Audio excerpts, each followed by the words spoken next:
कहानी का शीर्षक है बेटी का फर्ज। माँ की मृत्यु के पश्चात नेहा अपने पापा को अकेले नहीं छोड़ना चाहती थी, परंतु पापा नेहा के साथ जाने को तैयार नहीं हुए थे। नेहा अपने माता पिता की अकेली संतान थी। माँ के चले जाने के पश्चात नेहा ने अपने पापा को साथ ले जाना चाहा था, परंतु वह नहीं गए। माँ को मरे 6 महीने हो चुके थे और नेहा अपने पापा से मिलने आई थी। नेहा ने देखा कि उसके पापा काफ़ी कमज़ोर हो गए थे और उनके चेहरे पर उदासी की लकीरें थीं। नेहा ने पापा को देखकर दृढ़ निश्चय कर लिया था कि इस बार मैं पापा को अकेले छोड़कर नहीं जाऊंगी। वह यही सोच रही थी कि मैं पापा को अपने साथ अपने ससुराल ले जाऊंगी, ताकि वहाँ पर पापा की देखभाल भी सही से होती रहेगी और पापा को वहाँ हमारे साथ अकेलापन भी महसूस नहीं होगा। न जाने मैंने कितनी खबरों में सुना और पढ़ा है कि घर में अकेले होने के कारण एक बुजुर्ग की हार्ट अटैक से मृत्यु हुई। नहीं नहीं, मैं अपने पापा को यूं अकेले छोड़कर नहीं जा सकती। यही विचार करके नेहा अपने पापा के पास जाकर बोलती है, पापा आप तैयार हो जाओ, तब तक मैं नहाकर तैयार हो जाती हूँ। लेकिन बेटा, मुझे क्यों तैयार होना है और मुझे कहाँ जाना है? पापा आप मेरे साथ चल रहे हैं मेरी ससुराल, और आप अब वहीं रहेंगे। लेकिन बेटा मैं ऐसे तेरे ससुराल नहीं। नहीं बेटा, ये ठीक नहीं। क्या ठीक नहीं है पापा? बेटी हूँ मैं आपकी और आपका ख्याल रखना मेरी जिम्मेदारी है। पापा जब तक मैं नहा कर आऊँ तब तक आप तैयार हो जाओ। लगभग 15 मिनट पश्चात नेहा बाथरूम से निकल कर आई तो देखा उसके पापा अभी भी ज्यों के त्यों बैठे हुए थे। पापा को यूं ही बैठे देखकर नेहा ने कहा, अरे पापा, आप अभी तक तैयार नहीं हुए और बैग कहाँ है आपका? चलिए आप तैयार हो जाइए, बैग मैं पैक करती हूँ। पापा ने एक उदास नज़र नेहा पर डाली और बोले, नेहा बेटा, मैं कहीं नहीं जाऊंगा। ये घर तेरी माँ की यादों से भरा हुआ है। पापा की बात सुनकर नेहा की आंखें भर आई। पापा, माँ को गए 6 महीने हो गए हैं। आपकी तबीयत भी ठीक नहीं है।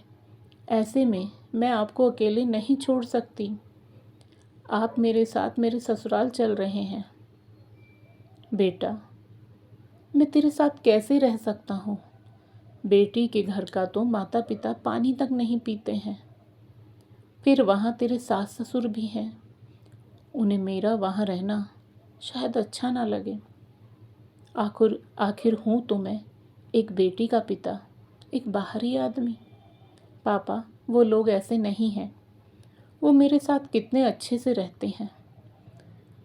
नेहा अपने पापा का हाथ अपने हाथ में लेकर बैठ गई और बोली, पापा, पिछली बार आपको शुगर का अटैक आया था।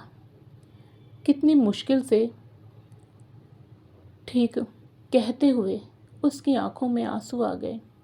पापा, मैं आपकी इकलौती बेटी हूँ। आपकी सारी जिम्मेदारी अब मेरे ऊपर है और ये मेरा फ़र्ज है। बस मैं और कुछ नहीं सुनूंगी।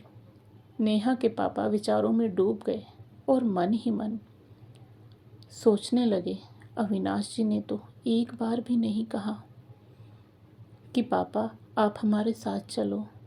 हाँ, ये ज़रूर कहा था कि पापा हम आते रहेंगे आपसे मिलने। तभी वह चिंतित स्वर में बोले, नेहा बेटा, तूने दामाद जी को पूछा? अरे पापा, उनकी और मेरी राय अलग थोड़े ही है। नेहा के सामने उसके पापा की एक न चली और नेहा पापा को लेकर अपने ससुराल पहुंच गई। उसके सास ससुर समधी को देखकर चौंक गए।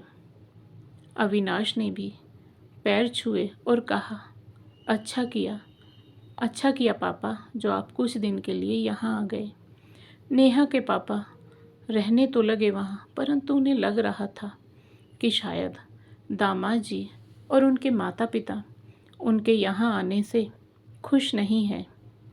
एक दिन पापा लॉन में घूम रहे थे कि अचानक उन्हें अविनाश की आवाज़ सुनाई दी। वह नेहा से पूछ रहे थे कि नेहा, पापा यहाँ पर कब तक रहेंगे? नेहा ने कहा, ऐसा क्यों पूछ रहे हैं आप? वहाँ पर उनका है ही कौन, और उनकी तबीयत भी ठीक नहीं रहती है। अरे तुम समझ नहीं रही हो, हमें तो अपने ही घर में अजीब महसूस होने लगा है। हमें किसे? अच्छा, मम्मी पापा जी ने कहा आपसे? अब तुम जो भी समझो। अरे वहाँ पर भी उनकी अच्छी व्यवस्था कर सकती हो तुम। नेहा के पापा और नहीं सुन सके, कांपते हुए कदमों से वापस कमरे में आ गए। अगले दिन ही वापस जाने की तैयारी करने लगे। नेहा ने बोला भी कि पापा ऐसे कैसे जाएंगे आप? पापा उसे डांटते हुए बोले, नेहा तू मेरी फिजूल में चिंता मत कर, अपने पति और सास ससुर का ध्यान रखो बेटा, मैं अपना ख्याल खुद रख सकता हूँ। नेहा बेटा, बहुत दिन हो गए मुझे यहाँ रहते हुए, अब मुझे वापस चले जाना चाहिए। पापा, मैं अविनाश से बात करती हूँ, अभी आपकी तबीयत ठीक नहीं है। जब आप ठीक हो जाएंगे तो मैं आपको खुद छोड़ आऊँगी। नहीं नेहा बेटा, देखो, अब तुमने जिद करके मुझे रोकने की कोशिश की तो मैं तुमसे नाराज़ हो जाऊँगा। ठीक है पापा। यह बोलकर नेहा नाश्ता बनाने लगी। नाश्ता बनाते हुए यही सोच रही थी कि पापा को किसी ने कुछ तो कहा है। नाश्ता करने के बाद जब सब बैठे हुए थे तो नेहा ने कहा, अविनाश, आज पापा जा रहे हैं। वह अपने सास ससुर और पति अविनाश के चेहरे की ओर ही देख रही थी कि नेहा ने देखा। उन तीनों के चेहरे पर चमक आ गई थी नेहा के पापा के वापस जाने की खबर सुनकर। तभी उसने दृढ़ निश्चय के साथ कहा कि अविनाश, मैंने एक फैसला किया है कि पापा इतनी बड़ी कोठी में अकेले कैसे रहेंगे। सोच रही हूँ कि गरीब बच्चों के लिए उसमें एक छोटा सा स्कूल खोल दिया जाए। पापा और मैं मिलकर ट्रस्ट बनाएंगे ताकि पापा के बाद भी स्कूल चलता रहे। नेहा ने अपने पापा की ओर देखते हुए कहा, और हाँ पापा, आपकी जो वो ज़मीन पड़ी है उसे बेच देते हैं। 2 करोड़ की वैल्यू है उस ज़मीन की। उसे ट्रस्ट के फंड में जमा करा देंगे। उसके इंटरेस्ट से उन गरीब बच्चों की फीस में मदद करेंगे। जो कुछ करना चाहते हैं उसमें योगदान देंगे। बाकी आपकी पेंशन और फंड आपके लिए बहुत है। पापा, मैं आज से ही इस प्लान पर काम करना शुरू करती हूँ। पापा हतप्रभ होकर उसे देख रहे थे। अविनाश की आंखों के सामने तो अंधेरा छा गया। उसके मम्मी पापा का मुंह खुला रह गया। अविनाश मन ही मन हिसाब लगाने लगा। 5 करोड़ की कोठी, 2 करोड़ की ज़मीन और फंड, इतना बड़ा नुकसान। जब नेहा अपने पापा को छोड़कर वापस लौटी तो अविनाश उसका इंतज़ार कर रहा था। वह गुस्से से बोला, नेहा, ये सब क्या बकवास कर रही हो तुम? नेहा मुस्कुराई और बोली, अविनाश, ये बकवास नहीं, सच है। ऐसा मैं इसलिए करूँगी कि किसी को भी मेरे पिता की मौत का इंतज़ार न रहे। पापा ने मेरी शादी पर ऐसी कौन सी चीज़ है जो नहीं दी थी? अविनाश गुस्से से बोला, ये तो उनका फ़र्ज था। अच्छा अविनाश, ये बताओ, फ़र्ज सिर्फ लड़की के बाप का ही होता है? क्योंकि उसने लड़की पैदा करने की गलती की है। मैं अपने पापा की इकलौती बेटी हूँ, तो क्या मेरा फर्ज नहीं था उनकी देखभाल करने का, वो भी ऐसे वक्त में जब उनकी तबीयत ठीक नहीं है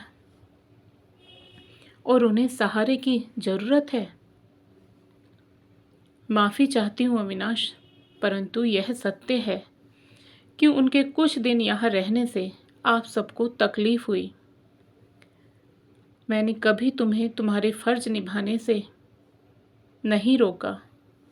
अपने सास ससुर की सेवा में भी कोई कमी नहीं रखी। तुम मुझे मेरे पिता के प्रति मेरा फ़र्ज निभाने से नहीं रोक सकते।